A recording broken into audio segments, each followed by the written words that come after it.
Hello there, my adorable internet and you amazing and beautiful creatures of the beyond. I hope you're all doing fantastic today. And let's do something interesting.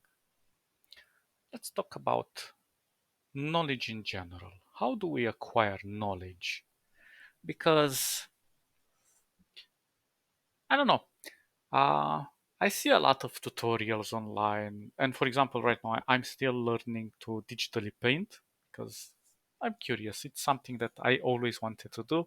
And it's not easy. I can't yet find a technique that is very suitable for me.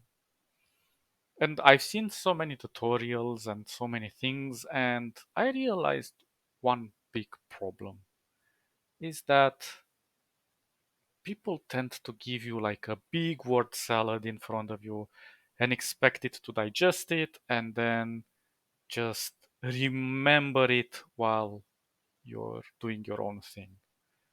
And I think that in a way, that's not the best approach. Or at least it's not the best approach for me. And this is why I always say that my videos are not meant to be taken as tutorials, but as chill sessions when we're doing like vector design or raster design or whatever. Because I'm not trying to teach you from A to Z how to do things. And I think it's better to steal the knowledge. Well, maybe stealing is a kind of a strong word. Maybe let's call it you borrow and adapt the knowledge from other people without them telling you exactly what to do. So you choose and pick who you want to be inspired by and whose techniques you want to improve on your work by making small tweaks to something that you think might work. And maybe this is why I really like YouTube, uh, because it's a place where you're free to express knowledge to others freely. And I've watched many guides in my lifetime, and some of them were really inspiring and really well made. But usually, those that are super well made are hidden behind paywalls. And I know I'm an advocate of that knowledge and should be open source and everybody should have access to it. And that is still very true. Like I believe like everything that is presented to you, you should have that information available in some format for you to learn it and to easily understand it. But I also understand that creators, developers, or whatever have to make a way to sustain themselves. So, for example, when you see a very well developed package for a guide on how to make, let's say, for Blender, because I was curious once about Blender, and there was this package that costed about $200. I was like uh, shocked in a way that it was for me quite a large sum at that time. And people were saying like, no, this is quite cheap in comparison to other tutorials. I'm like, are you crazy? And I didn't buy that. But the whole point is that the more I read about the guys that made the package with everything that you needed to learn, it was so well organized and so well put together and had so much material to work with and so many examples. And I was a bit saddened because that should be more professionally done, but for free. But then I also understand that I would do the same if I would put a lot of effort into creating a package that would cover a wide array of elements and techniques and media that I have worked on, examples and templates that might help you. So yeah, and but at the same time, I would still make a separate set of tutorials if I were them, which would explain everything exactly the same, but in a more relaxed format. So yeah, uh, I still think it's a good thing that creators make quality content that people can pay and really improve their skills, and it's also a form that you can support the developers to create even better content. So I totally am backing that up. But that being said, um, here's the biggest problem that I see with tutorials. So let's say, I don't know, um, the Bezier tool. If I use the Bezier tool, I can easily, I'm using the pen tab right now, so I'm gonna move a little bit faster. So I can easily create shapes. Oops. And this is like the basic format. It's super easy to understand, uh, super easy to use. I don't have to relate to you much information about how this tool is used with its default. But of course, if I would start speaking about all of these things in part and just go through all of them and say this does this, this does this, this does this, the next time or at the end of the session you'll be like, what? There's so much information. But what if I am working on something and then I go and use a specific tool, like for example, let's say I'm only using this for something specific that I'm trying to create on a piece of work, and this helps me create better curves. And if I want to create an S, I would go something like this or whatever. And super easy. And I wouldn't have to give you much information about this. And you can see that the shape is affected in a certain way and it has certain restrictions, certain things. But I believe that if you are really, really curious about something, you should first get an idea that these functions exist, and the rest is up to you to investigate further. Because when you are shown something and you don't fully understand it, but you can pick it up as a technique and use it for yourself, and then you're like, what if I want to push the limits of this? Then you start investigating, how can you use these curves to look better? How can you add more points? How can you make it more interesting? What are the other elements here? For example, what happens when I do this? Oh, so this creates sort of like a better shape for me uh, to kind of understand how curves work alongside lines, which are tangent. It's interesting, and so on and so forth. But I have one specific tool that I found quite tedious at first, and I never fully understood when I started with Inkscape. And this is the fun part. Like every time I do a piece of work, some people come to me and say, "Hey, I actually learned more through your workflow than I have learned from other tutorials because you don't have to say much. You just pick something and you do it." Well, sometimes I do try to explain like some details, but only for specific things. And I think that this process is like taking every little piece in its own session. So if I make only a tutorial for only this thing, and I give you many examples where I start making an entire piece with it and applying it, it will be so much easier for you to remember only one session for one thing. So right now, this is kind of the default of what you start with. What's this called? Freehand lines. So I'm gonna use the mouse just to demonstrate. So let's say I want to do a shape, something like an S or whatever, and I do it like this. Now, obviously, if we're going to select this, we're gonna see a big problem. If I would have done it with the Panda, there would have been less nodes. But there is a huge problem because when you're doing this with your mouse, each little deviation creates a node. So this tends to look very unprofessional, very messy. It's like you're doing it with a crayon and you're like 5 years.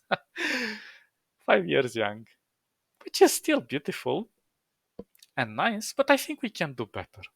So if I would select this, there is a very neat little trick to fix this. First of all, let's give the stroke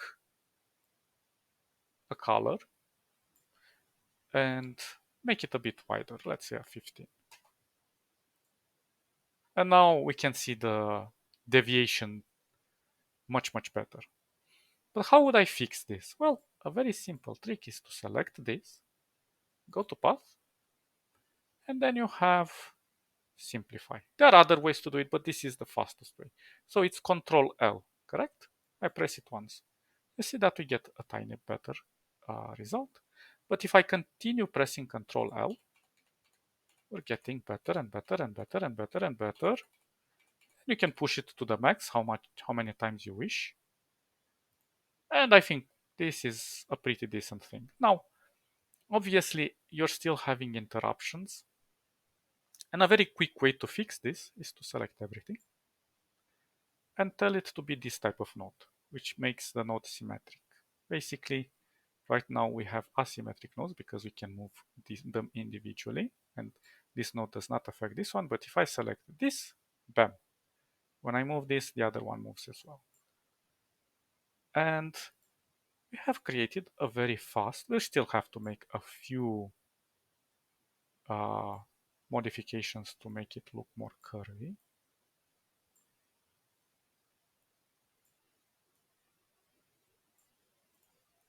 But voila, simple, fast, efficient. And now here's the crazy part. The developers of Inkscape realized that people might want to make smooth paths super fast. So they given a few options here, but I'm not gonna go into too much detail. I'm just gonna show you, like, if we're gonna push this to an 80, 80 is a lot. So let's just do an example. I'm gonna use the Panda this time, so we're gonna look a little bit easier. So if I'm making the same kind of path, it's gonna create it there. But if we want a bit better curvature, we're gonna use this option here, which is called something LPE based into something for simplicity. It's something for simplicity. So if we're gonna do this again, bam, so much easy. How many nodes did we get? Super efficient. Now, obviously, it's trying to use uh, this sort of spiral path into this. But this gives us a little bit more versatility, and I think it's kind of a better way to control your curves, in my opinion. Of course, either way is good. But if I did it the first time the way I presented you right here, and in another episode this way, then you would have picked this up and said, well, this is quite easier than doing it at all those steps. Well, it's not a lot of steps, but depending on how many deviations you are, you have to press Control L quite a few times. But with this, I just did it in one sweep. And we have to do very few modifications to change the curves. So it's much faster. So you learn the trick, you apply it next time. Um, And of course, you have many other options. And as I told you, be curious, experiment. If you see that maybe you have an idea and it's not quite working out with this, but you're close, you know you're close, you might look into the other things, such as shape, uh, such as these things. And I'm gonna show you another cool thing. If I'm gonna apply pressure, this is gonna disable. The pressure works a little different. But if I'm gonna go like this, very smooth, slow, and then I'm gonna apply pressure harder and then slower, voila. And you can make some very interesting things. Obviously, it's still a little bit janky because you have to uh, play with the min and max here, choose some other things here to smoothen it out. But the point is this: you can create some very cool symbols that are vectorized, and you can create fonts. You can create so many cool things. You can also play with the opacity. You can play with so many cool things. It's up to you to investigate what kind of fits your design. Because what happens? Usually we are curious about something, we have an idea, concept, and we say, how can we make it? This one starts to look like a leg, a hairy leg. How can I make it in such a way that it's fast and efficient for me instead of doing 1,000 polylines? And tools, now, to make it very clear, everything you want to do can be easily made just with the Bezier tool. It's just gonna take you a longer time, and depending on how accurate you want to be in your details, I highly encourage you to work most of the time with the Bezier tool. Even though it's gonna take longer, it's gonna get you the exact effect you're thinking of. And these are kind of sloppy, fast ways to do it. For example, if I want to make a spiral, obviously I'm not gonna try to make it with the Bezier tool. I can make it really fast here, if this is exactly a very geometrical shape. So these are just helpers. Everything you need to know is with the Bezier tool. If you master the Bezier tool, all of this becomes so intuitive, it's super easy. And then let's have a look at this. Um, because we were talking a little earlier about brushes. So if I am I'm going to use a basic brush. Now let's make it a bit bigger. I'm just using the square brackets to make it bigger or smaller. And let's give it a neutral color like this. So right now I am exactly with the most basicest, basicest, the most basic of the most basic brushes. And all the way, I'll use the mouse to showcase. Okay, so when I'm doing this, you're going to see that, hey, it's not working exactly as in Photoshop. Photoshop has a more tweaked value and doesn't let so many circly edges. But if I do it with the pen tab, it's going to look a tiny bit better. Not by much, but a tiny bit. And it also affects the pressure, how the jitter means how close they are, the spacing and stuff. So you can apply it like this, and then I can show you another simple way of just playing with the hardness, and only changing the hardness, let's say to an 80. Now let's see how this looks. A little bit better. Let's go to a 50. Now this one is starting to look more round, and we're starting to lose those cloudish edges. So when you look at it, if we go from here to here and from here to here, there is a drastic difference. And if I would start to present to you everything in the brush, and there's quite a few options here, and then you have even more, you're gonna get like super lost. Super lost, because there's so many things you can do with brushes. And I've created a few brushes of my own here, which are round brushes. And in painting, round brushes are hated by most. I mean, not really hate it, but people like to either use texture brushes or more triangular shape brushes or squarish brushes because they have a bit more control and then don't see these artifacts creating these bulby things creating over here. But if I'm gonna select this is exactly what we did earlier. It's 100% with 50% hardness. And usually I like to play with 50% because it makes things easier. But I think 80% should be kind of a good soft spot if you want to get rid of the edges. So if I'm gonna go with an 80% here, make the brush a bit smaller. And if I'm trying to make a shape, uh, I'm having the pen tab, so obviously it's gonna leave some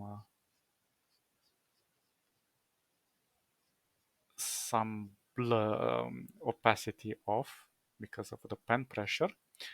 But as you can see, it looks decent.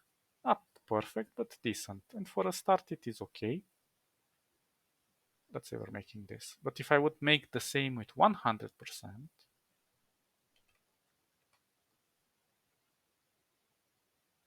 we can see there is a drastic difference. So usually you don't paint like this. This is a very bad way to do it. What I like usually to do is to reduce the opacity by, let's say, well, first let's create a shape. Let's say we're creating this shape, which is kind of around this shape.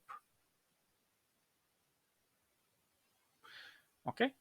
And then in our brushes, let's say we want to take this red, maybe a little less red.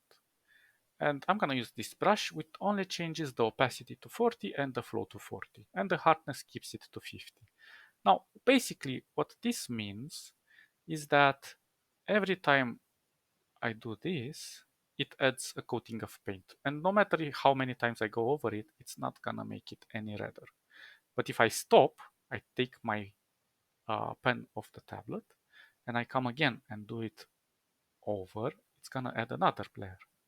And then I come again and go over, it's going to make it more red. I can lower this, go over, it's going to make it more red.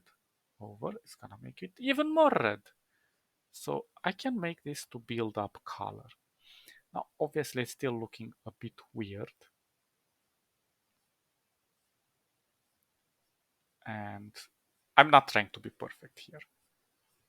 So I'm trying to put something like this. If it's too much, I can also take the eraser and do the same. I'm gonna lower the opacity, maybe to a 20, and the flow, and start going over a little bit over it, just to remove things. And well, maybe that is, let's use a denser one. Oh, okay, dense is too much. Okay, so like this. And now we still have issues, so maybe I would just blend it with a bit of smudging. I'm just gonna pull the color a little bit. And this kind of blends in the colors there, so they look a little bit more gradient-like. Unfortunately, Affinity Photo does not have an airbrush tool. So yeah, this is kind of the best result you can do. You can also come with this and add more color over it. It also depends on the pressure you apply on the pen. So less pressure means that you're doing it like this. More pressure means that it's more visible. And again, if I overgo like this, bam, bam, bam, bam, you see? Super easy. Let me go 100%. So it's really cool when you put it in practice. And you learn this without trying to understand what is opacity, what is flow, what is hardness. Hardness means it's just a little bit more feathery on the edge. And opacity and flow means that you're adding less color that you put in layers. And of course, there are many combinations you can do between these things, but this is generally the easiest way to understand how to add color gradually. There is also another very cool tool, which I don't know, I haven't seen many tutorials use it, but if you're a painter, this is a really cool, awesome tool. Let's take this color, for example. I'm gonna do it like this. And let's say we're gonna take maybe cyan. And I'm gonna do it like this, okay? So I can take purple and I can go over cyan and combine it here, and I'm getting a new color. Or I can take, let's say, a yellow, put it over the purple. It's gonna make it a little brownish. As you can see, it's really, really cool. Of course, you can mix it better to get better results, so you don't get these weird edges. But it's like doing it on your own canvas, and it's super, super amazing how you can do. Also, green is kind of problematic, so be careful with that. You can mix even 3 colors if you have the desire to get really interesting mixes. And then you can also mix between existing colors, or again, take this color. Oh, I don't think it's taking it.